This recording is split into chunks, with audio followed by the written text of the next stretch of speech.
नमस्कार, स्वागत है आप सबका दिन भर की तमाम बड़ी और अहम खबरों के साथ मैं हूं कवींद्र। शुरुआत हेडलाइन से।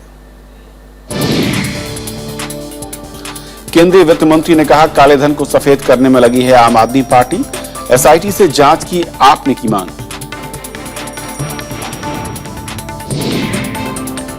बीजेपी का विजन डॉक्यूमेंट जारी, कहा दिल्ली को बनाएंगे वर्ल्ड क्लास सिटी। 35 क्षेत्रों में विकास को तरजीह। कांग्रेस ने भी किया आशियाने के अधिकार का वादा। प्रधानमंत्री ने कहा, गांवों के विकास के लिए लाया गया भूमि अधिग्रहण अध्यादेश। रोहिणी की रैली में बोले, दिल्ली को बिजली उत्पादन में बनाएंगे आत्मनिर्भर।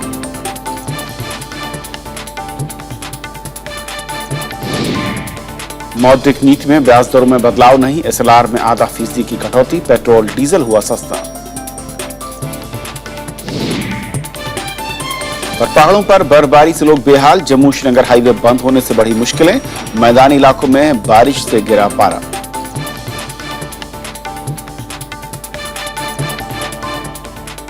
और आइए देखते हैं हमारी आज की पहली खबर।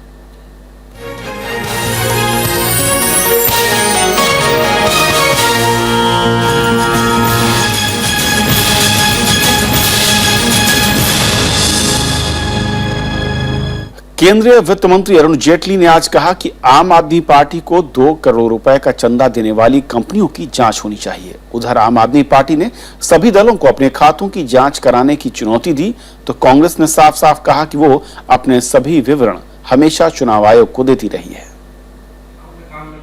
फर्जी फंडिंग के आरोप पर आम आदमी पार्टी की ओर से एसआईटी जांच कराने के बयान के बाद केंद्रीय वित्त मंत्री ने कहा कि न्यायपालिका को राजनीति से दूर रखा जाना चाहिए। उन्होंने कहा कि आम आदमी पार्टी को चेक से चंदा देने वालों का पता बताना चाहिए। काले धन को सफेद करना या हवाला के माध्यम से पैसा लाना और फिर इन कंपनीज के माध्यम से उसको व्हाइट की एंट्री दिखला देना, अपना ही पैसा घुमाकर, जिसको राउंड ट्रिपिंग कहते हैं, लोग करते हैं। शायद ये उस प्रकार का कोई मामला है। उधर आम आदमी पार्टी ने मंगलवार को सुप्रीम कोर्ट के मुख्य न्यायाधीश को चिट्ठी लिखी और चंदे के मामले की एसआईटी से जांच की मांग की।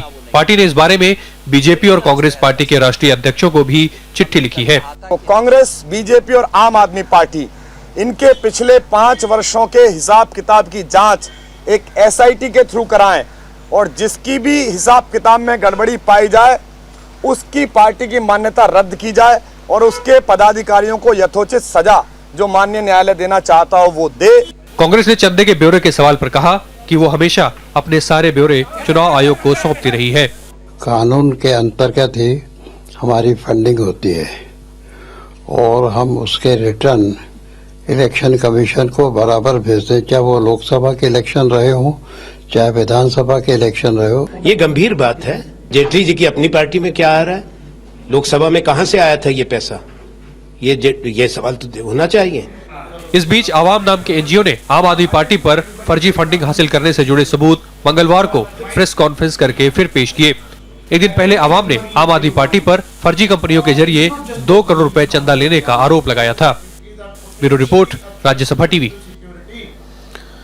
तो चुनावी चंदे पर जो बवाल मचा हुआ, इस पर और बातचीत करेंगे। हमारे साथ खास मेहमान हैं अनिल वर्मा, जो कि हेड हैं association for democratic reforms area से। अनिल जी, स्वागत है आपका हमारे इस कार्यक्रम में। अनिल जी, सबसे पहला सवाल तो ये कि जिस तरीके से आम आदमी पार्टी को ये चंदे को लेकर जो सवाल खड़े हुए हैं, क्योंकि आप लोग पिछले कई वर्षों से न सिर्फ चंदे को बल्कि तमाम पार्टियों को फॉलो कर रहे हैं कि क्या कुछ करती रही हैं, कितना गंभीर दिख रहा है ये आरोप और क्या वाकई जिस तरीके की शिकायत हो रही है उसमें दम नजर आ रहा है?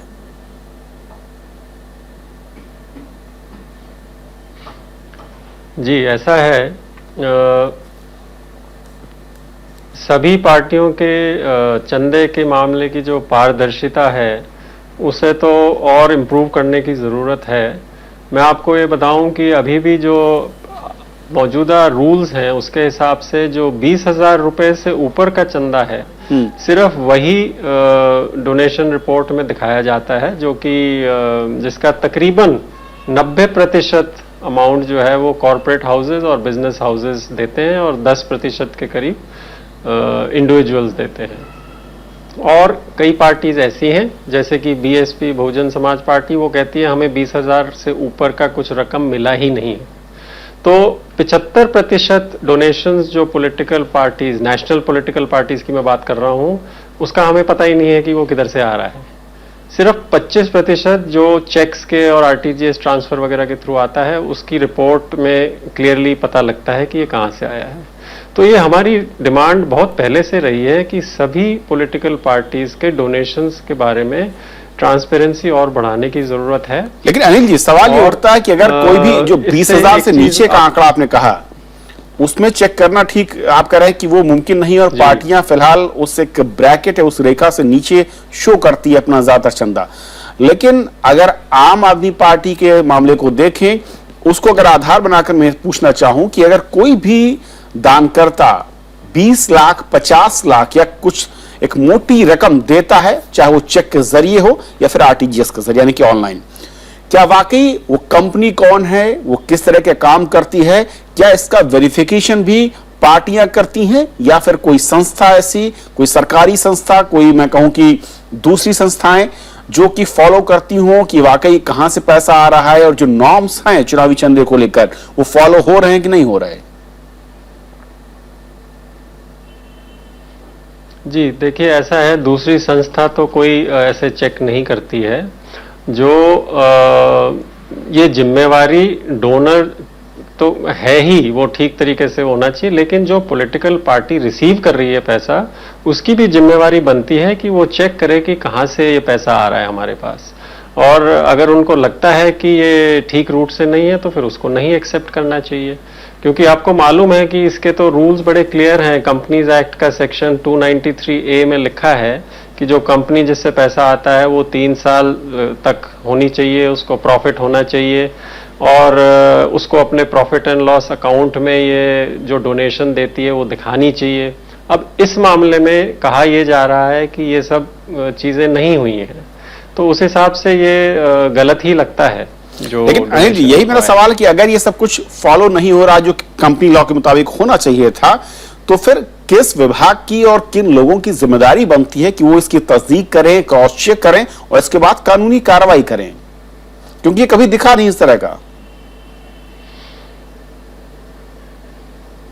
जी देखिए, ऐसा है कि सीबीडीटी ने इनकम टैक्स लॉ अमेंड किया था पिछले साल, और उसमें उन्होंने जो इलेक्टोरल ट्रस्ट्स हैं जो कि डोनेशंस देते हैं पॉलिटिकल पार्टीज को, उनके लिए बड़ी कड़ी गाइडलाइंस बनाई थी। लेकिन पिछले साल से उसमें सिर्फ 7 ही इलेक्टोरल ट्रस्ट्स आए हैं। उससे पहले के भी 6 इलेक्टोरल ट्रस्ट्स हैं जो कि पॉलिटिकल पार्टीज को पैसा देते आ रहे हैं। अब उनके पास पैसा कहां से आता है उसका हमें कुछ नहीं पता, लेकिन ये जो अभी सीबीडीटी ने गाइडलाइंस इश्यू करी हैं, इसको तो फॉलो किया जा रहा है। ईसीआई ने इसके ऊपर अपनी और गाइडलाइंस निकाली थी पिछले साल लोकसभा इलेक्शन के बाद। लेकिन इलेक्टोरल ट्रस्ट एक चीज है जिससे पैसा आता है। पॉलिटिकल पार्टीज को पैसा बहुत जरियों से आता है। कॉर्पोरेट हाउसेज डायरेक्टली देते हैं, बिजनेस हाउसेज डायरेक्टली देते हैं, जो उनके कार्यकर्ता हैं वो चंदा इकट्ठा करते हैं, और जैसा मैंने बताया 75% जो होता है उसका हमें अभी भी नहीं पता कि कहां से पैसा आता है। अनिल जी, इसीलिए मेरा सवाल यह था कि जिस तरीके से आरोप प्रत्यारोप, क्योंकि जब किसी भी पार्टी पर आरोप लगता है कि आप का जो चंदा है वो गैर कानूनी है या फिर आप मैं कहूं कि काले धन को सफेद करने की कोशिश में लगे हुए हैं, असल में इस तरह के मामलों पर दूसरों को आईना दिखाने की पार्टियां बात करती हैं, लेकिन कार्रवाई कैसे होगी? क्या सिर्फ बयानबाजी तक ही मामला रहता है हर चुनाव में, या फिर कोई ऐसी संस्था है, सरकारी संस्था, जो ऐसे मामलों को संज्ञान में लेती है और उसके बाद वो कार्रवाई का प्रोसेस शुरू भी होता है?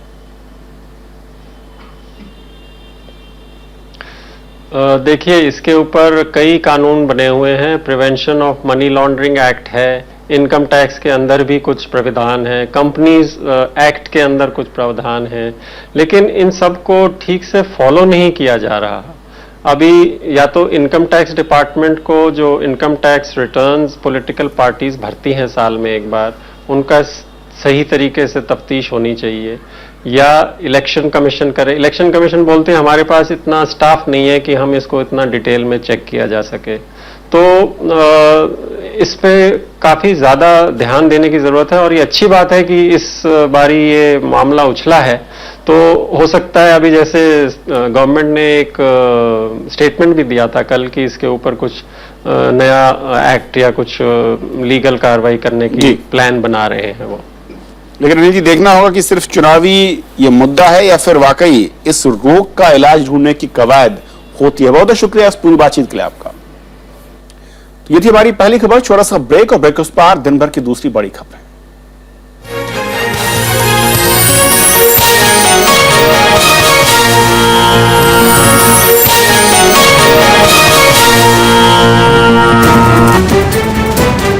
A new government in New Delhi. New faces.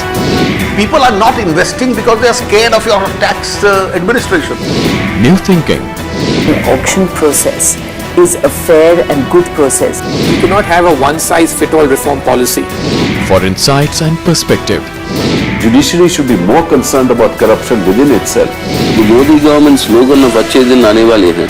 Soon the people's slogan will be हमारे पुराने दिन लौटा दो. The biggest show on economic policy. Watch State of the Economy.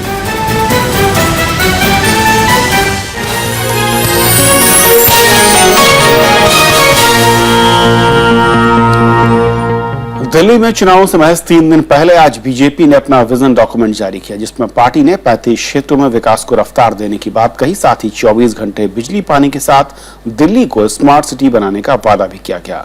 Delhi को पूर्ण राज्य का दर्जा देने का जिक्र इसमें नहीं किया गया है। कांग्रेस और आम आदमी पार्टी का कहना है कि बीजेपी के इस विजन डॉक्यूमेंट में कुछ भी नया नहीं। बीजेपी ने दिल्ली विधानसभा चुनावों के लिए जारी विजन डॉक्यूमेंट में बिजली, पानी, अस्पताल, परिवहन व्यवस्था और भ्रष्टाचार मुक्त प्रशासन जैसे मुद्दों को तरजीह दी है। 1984 के सिख विरोधी दंगों के लिए बीजेपी ने एसआईटी की मांग भी सामने रख दी। साथ ही प्रधानमंत्री नरेंद्र मोदी की तर्ज पर बीजेपी की सीएम पद की उम्मीदवार किरण बेदी महीने में एक बार दिल्ली की जनता से दिल की बात करेंगी। Delhi is state and centre, because centre के बिना दिल्ली स्टेट इज अधूरा। We have to work together. Modi ji के विकास, मोदी जी की एक्सपर्टीज, उनकी सारी कैबिनेट और उनकी गवर्नमेंट के expertise, so efficient deployment of all available resources both state and centre. BJP पिछले कई चुनावों से दिल्ली को पूर्ण राज्य का दर्जा देने की बात करती रही है, लेकिन पार्टी के विजन डॉक्यूमेंट में इसका कोई जिक्र नहीं है, जिसे लेकर विपक्षी दलों ने बीजेपी पर निशाना साधा है। स्टेटहुड का प्रॉमिस छोड़ दिया गया है, ये दिल्ली के लोगों के साथ छल है और बिजली पर भी अपना स्टैंड क्लियर नहीं किया गया है। मकान बनाना जो सरकार आएगी उसका होगा ही, तो उनका विजन क्या है? उन्होंने केवल दिल्ली के कांग्रेस की जो उपलब्धियां हैं उनको उठा दी। पार्टी ने मध्य और निम्न वर्ग को भी लुभाने की कोशिश की है। दिल्ली में 1 लाख मकान बनाने और झुग्गियों की जगह पक्के मकान का वादा विजन डॉक्यूमेंट में है। 2013 के विधानसभा चुनावों में बीजेपी ने घोषणा पत्र जारी किया था, लेकिन इस बार चुनावों के महज कुछ दिन पहले ही ये विजन डॉक्यूमेंट जारी किया गया है। 35 बिंदुओं का रोड मैप जारी कर बीजेपी ने ये तो बता दिया कि दिल्ली की शक्ल सूरत बदलने में वो किस और काम करेगी, लेकिन ये नहीं बताया कि दिल्ली को पूर्ण राज्य का दर्जा कब मिलेगा। और ऐसा कर बीजेपी ने विपक्ष को अपने ऊपर हमला बोलने का एक नया विजन भी दे दिया। कैमरा पर्सन प्रेम के साथ अनु दीवान, राज्यसभा टीवी, दिल्ली। प्रधानमंत्री नरेंद्र मोदी ने आज अध्यादेशों पर सरकार का बचाव किया। रोहिणी के जापानी पार्क में चुनावी रैली में उन्होंने कहा कि अध्यादेशों का मकसद आम आदमी को फायदा पहुंचाना है। प्रधानमंत्री ने दिल्ली को बिजली के मामले में आत्मनिर्भर बनाने का वादा भी किया। दिल्ली में मतदान के लिए सिर्फ 3 दिन बाकी हैं और राष्ट्रीय राजधानी में सत्ता के लिए कांटे की टक्कर के बीच प्रधानमंत्री नरेंद्र मोदी ने न केवल अपनी 8 महीने पुरानी सरकार की उपलब्धियां गिनाई और नए वादे किए, बल्कि दोनों विपक्षी दलों कांग्रेस और आम आदमी पार्टी की भी जमकर आलोचना की। भारत माता की नारों के बीच प्रधानमंत्री नरेंद्र मोदी ने मंगलवार को दिल्ली में तीसरी रैली की। सबसे पहले उन्होंने महंगाई पर विपक्ष के आरोपों का जवाब दिया। 1 साल पहले 1240 रुपये में सिलेंडर बिकता था, आज 605 रुपये में मिलता है। चंदा विवाद पर भी प्रधानमंत्री आम आदमी पार्टी पर निशाना साधने से नहीं चूके। जो लोग स्विस बैंक में किसका अकाउंट है उसके अकाउंट नंबर जेब में लेकर के घूमते थे, उन्हें यह मालूम नहीं कि उनके अकाउंट में किसके पैसे आते हैं, बोले हमें मालूम नहीं। प्रधानमंत्री ने अध्यादेशों पर हो रही आलोचनाओं का भी सिलसिलेवार जवाब दिया। उन्होंने कहा कि भूमि अधिग्रहण कानून में अध्यादेश के जरिए किए गए संशोधन से गांव का विकास होगा। मैं मेरे गांव के किसान भाइयों को कहना चाहता हूं, आपकी भलाई के लिए जितना होगा उसी काम के लिए जमीन का उपयोग होने वाला है, किसी धनपतियों के लिए जमीन का उपयोग होने वाला नहीं है। प्रधानमंत्री ने वादा किया कि बीजेपी की सरकार बनने पर दिल्ली को बिजली और पानी की समस्या से निजात दिलाई जाएगी। प्रधानमंत्री बुधवार को भी एक रैली करेंगे। विशाल दहिया, राज्यसभा टीवी। कांग्रेस ने दिल्ली में घर को कानूनी अधिकार बनाने का वादा किया है। पार्टी ने आज दिल्ली चुनाव के लिए घोषणा पत्र का दूसरा हिस्सा जारी किया।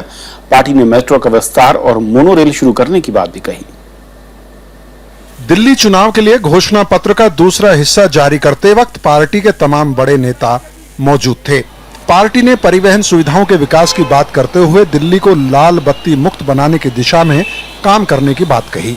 दिल्ली के झुग्गी झोपड़ी वालों के लिए ये मौलिक अधिकार होगा, कॉन्स्टिट्यूशनल अधिकार होगा कि जब तक उनका घर उसी जगह नहीं बना दिया जाता या उनको अल्टरनेटिव जगह नहीं दे दी जाती, तब तक दिल्ली में जो है किसी का भी घर नहीं छीनेगा। उनके छत का अधिकार कानूनन रूप से जो है वो उनको दिया जाएगा। कांग्रेस के दूसरे वादों में ऑटो और टैक्सी के लिए नए स्टैंड, शहरों को भिखारी मुक्त बनाने और युवाओं को रोजगार देने का वायदा भी किया गया है। पार्टी ने ड्यूटी पर शहीद होने वाले पुलिस वालों के परिजनों को 1 करोड़ का मुआवजा देने की बात भी कही।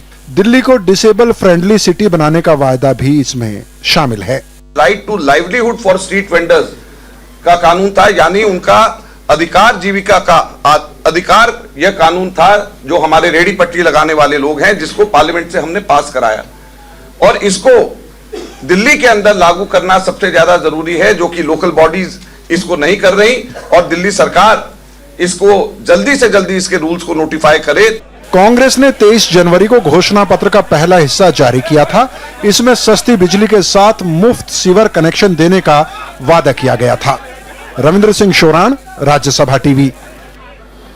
विदेश मंत्री सुषमा स्वराज अपनी 4 दिन की चीन यात्रा के बाद आज स्वदेश लौट आई। इस दौरान उन्होंने चीन के राष्ट्रपति शी जिनपिंग और विदेश मंत्री वांग यी के साथ मुलाकात की और प्रधानमंत्री मोदी की चीन यात्रा की तैयारियों पर चर्चा की। सुषमा स्वराज ने रूस, भारत और चीन के विदेश मंत्रियों की बैठक में भी हिस्सा लिया। रूस और चीन ने संयुक्त राष्ट्र में भारत की भूमिका का समर्थन करने के साथ 21 सदस्यीय एशिया प्रशांत आर्थिक सहयोग और शंघाई सहयोग संगठन में शामिल किए जाने का समर्थन किया। सुषमा स्वराज ने भारत में ज्यादा चीनी पर्यटकों को आकर्षित करने के लिए विजिट इंडिया कार्यक्रम का उद्घाटन भी किया। मैं चाहूंगी कि विजिट इंडिया ईयर के तहत तो आप आए ही, लेकिन भारत आपको इस तरह जकड़ ले, इस तरह पकड़ ले कि पर्यटन के तौर पर ही सही, लेकिन आप भारत बार बार आएं, आपके अंदर से इच्छा पैदा होगी, आप भारत बार बार जाएं।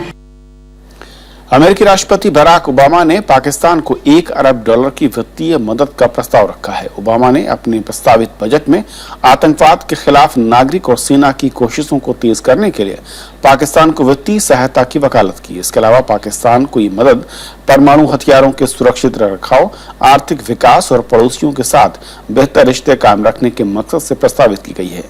ओबामा ने फॉरेन मिलिट्री फाइनेंसिंग की रकम 6 गुना बढ़ाते हुए पाकिस्तानी सेना को $26 करोड़ 50 लाख की मदद का प्रस्ताव कांग्रेस के सामने रखा है। आरबीआई ने आज जारी मौद्रिक नीति में प्रमुख ब्याज दरों में कोई कटौती नहीं की, लेकिन बैंकों की ओर से अनिवार्य रूप से जमा रखी जाने वाली राशि यानी एसएलआर में ½ कटौती का ऐलान किया। इसमें कर्ज देने के लिए बैंकों के पास 45,000 करोड़ रुपए पहले से ज्यादा होंगे। ब्याज दर में और कटौती की उम्मीद लगाए बैठे बाजार और उद्योग जगत को मंगलवार को निराशा हाथ लगी। आरबीआई ने रेपो रेट को 7.75% पर स्थिर रखा है। सीआरआर को भी 4% पर बरकरार रखा गया है।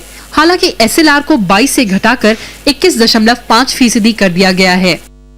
It will depend on developments, in particular on developments on the fiscal front, as well as a continuation of the disinflationary process. दरअसल आरबीआई ने 15 जनवरी को ब्याज दर में 0.25% की कटौती की थी। इसीलिए जानकार रिजर्व बैंक की नई मौद्रिक नीति में किसी बड़े फैसले की उम्मीद नहीं कर रहे थे, लेकिन उपभोक्ता से लेकर उद्योग जगत इस फैसले से निराश है, क्योंकि महंगाई घटने के बाद उसे सस्ते कर्ज की उम्मीद थी। जनवरी 15 के बाद ऐसा कुछ नहीं हुआ है कि फिर तुरंत और एक रेट कट करना जरूरी हो गया था। As an industry voice, we have been asking for a reduction in the interest rate. Hopefully, at some point of time, we will have a more substantial interest rate cut. Reserve bank ने बिना अनुमति के विदेशों में निवेश या खर्च किए जाने वाली राशि की सीमा बढ़ा दी है। अब कोई नागरिक विदेश में निवेश के अलावा गिफ्ट खरीदने के लिए 1.5 करोड़ रुपए तक खर्च कर सकता है। कृति मिश्रा, राज्यसभा टीवी। तेल कंपनियों ने पेट्रोल और डीजल की कीमतों में कटौती का ऐलान किया है। पेट्रोल के दाम में ₹2.42, जबकि डीजल में ₹2.25 की कटौती की गई है। राजधानी दिल्ली में अब 1 लीटर पेट्रोल की कीमत ₹56.49, जबकि डीजल की नई दर ₹46.01 प्रति लीटर होगी। ये कटौती अंतर्राष्ट्रीय बाजारों में लगातार कच्चे तेल की कीमतों में गिरावट के बाद की गई है। नई दरें आज आधी रात से लागू होंगी। देश में स्वाइन फ्लू का कहर बढ़ता जा रहा है। ओडिशा के बाद अब गोवा में भी स्वाइन फ्लू से मौत का पहला मामला सामने आया है।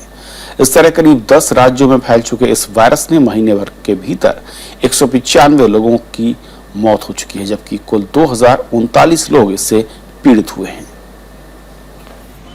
राजस्थान के कई जिलों में स्वाइन फ्लू का प्रकोप अचानक तेज हो गया है।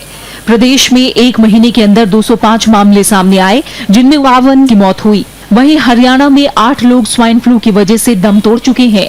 पूर्व मुख्यमंत्री अशोक गहलोत के बाद राजस्थान के गृह मंत्री भी स्वाइन फ्लू के प्रकोप का शिकार हुए हैं।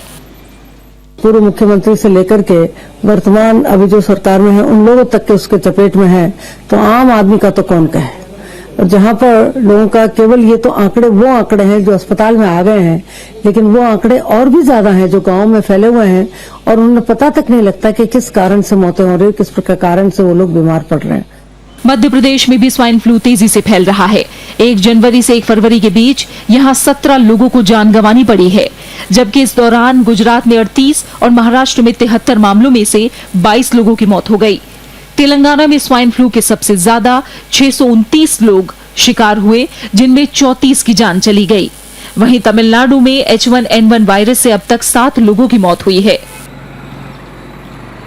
राजधानी दिल्ली में 49 नए मामले सामने आने के बाद स्वाइन फ्लू के कुल मामलों का आंकड़ा 488 तक पहुंच गया है। यहां 5 लोगों की स्वाइन फ्लू से मौत हो चुकी है। देश भर में स्वाइन फ्लू से 2012 में 405 तो 2013 में 699 लोगों को जान गंवानी पड़ी थी। इस तरह पिछले कुछ साल से ये फ्लू जानलेवा साबित हो रहा है। हालांकि केंद्रीय स्वास्थ्य मंत्रालय का दावा है कि वो पीड़ित राज्यों के लगातार संपर्क में है और हालात की निगरानी की जा रही है। Bureau report, Rajya Sabha TV. और अब बात मौसम की। पहाड़ी इलाकों में हो रही बर्फबारी अब लोगों के लिए आफत बन गई है। जम्मू श्रीनगर हाईवे बंद होने से ट्रांसपोर्टर्स और स्थानीय लोगों को खासी दिक्कतों का सामना करना पड़ रहा है। उधर अरुणाचल प्रदेश में भी मौसम की पहली बर्फबारी हुई है। कश्मीर घाटी में बर्फबारी की वजह से जम्मू श्रीनगर हाईवे बंद है। इस वजह से सड़कों के दोनों तरफ लंबा जाम लगा है। 3 दिन से हो रही बर्फबारी अब लोगों के लिए परेशानी का सबब बनती जा रही है। स्थानीय प्रशासन ने राजमार्ग से बर्फ हटाने का काम शुरू किया है। मौसम विभाग ने घाटी के कई इलाकों में अगले कुछ दिनों में भारी हिमपात की आशंका जताई है।